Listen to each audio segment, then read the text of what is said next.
حیثیت لري او ډیر پکار دی چې هر مومن مسلمان باندې تکلیف وي چې بل مسلمان محسوس کی. تاسو ګورئ ډیر وخت نه اسرائیلیانو په فلسطین مسلمانانو باندې د یو ظلم بازار ګرم کړی و او خپل یو دنیا طاقت نشه ښکاره کوله. د دوی په عبادتګاه کې کار لره، د دوی په عبادتونو کې د دوی خلاف خبرې کوه، ظلم په باندې کوه. اوس الحمدلله د مسلمانانو مجاهدینو نمبر راغلی او ډیر ښه مقابله یې چالو کړې ده. بېدینه خلک دي، ایمان دولت ورسره نشته، یهودو سره بزدله خلک دي.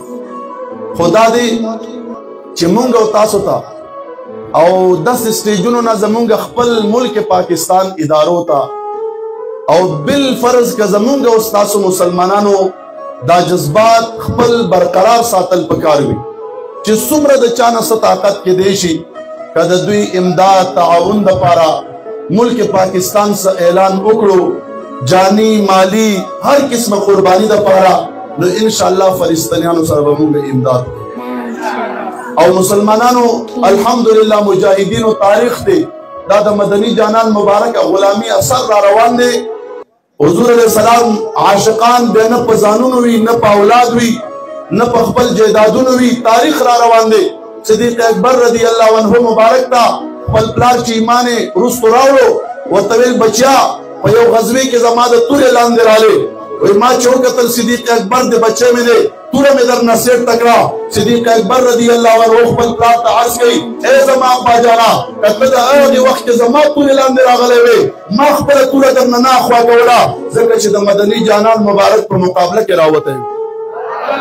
مونږ د حضور علیہ السلام مبارک دین کې رسول الله مبارک ناموس کې بیا په هیڅ چا باندې صرفه نه کوو، مونږ هر څه قربانولو ته تیار یو. نو الحمدلله هغې مجاهدینو ته الله پاک ته نور هم دوی ته استقامت ورکړي او رب کائنات ته غیبي امداد شامل حال کړي. ډېر په احسن انداز سره الحمدلله هغه مجاهدین دې وخت کې جنګېږي. هغه یهودو چې کوم یو سازش و د مسلمانانو خلاف، د مسلمانانو عبادتګاهونو هغه قبضه کولو چې کوم سازش و هغه یې نن ورښکاره کړو. او دا هم درته وایم الحمدلله چې امن څوک درس ورکوي، کافر به سامن چاته ورکړي، امریکا به چاته سامن ورکړي، یهود به چاته سامن ورکړي. ټول اسلامي ممالکو باندې ظلمونه وکړل، عراق باندې وشو، شام باندې وشو، افغانستان باندې وشو، پاکستان کې ورانه وکړو، هر ملک د اسلام کې کار ولرلو او زمونږ په زنانو باندې ظلمونه کړي دي. وګوره اوس د عافیه صدیقه باندې څومره وخت نه ظلم روان دی. خو زه درته چلنج وایم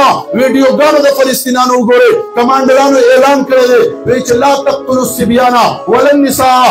کمانډرانو خپل فورس ته اعلان کړی دی مجاهدینو ته، وایي نه به زنانه وژنئ او نه به ماشومان وژنئ. دې ته جهاد وایي. د جنگ او جهاد کوي په غلط جامه کې کوي، د نه په ځانانه عزت باندې دی نه د ماشوم په عزت باندې دی. څومره ډرون حملې وشوې ګیر چاپېر تاسو وکتل، ماشومان د مدرسو پکې لاړل، زنانه پکې لاړې. او دا اوس ویډیوګانو زنده مثال ګوره مجاهدینو زنانه قبضه کړي دي. یو زنانه سره دوه ماشومان په غېږه کې دي، یهودنه ده، یریږي او مجاهد نیولې ده. مجاهد ورته وایي یریږمه زمونږ په دین کې نه ستا وجل شته او نه د دې بچو وجل شته.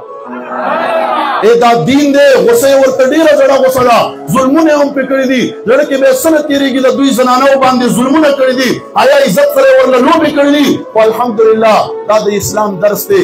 اسلام چې دی د امن دین دی، دا د بې امني دین نه دی.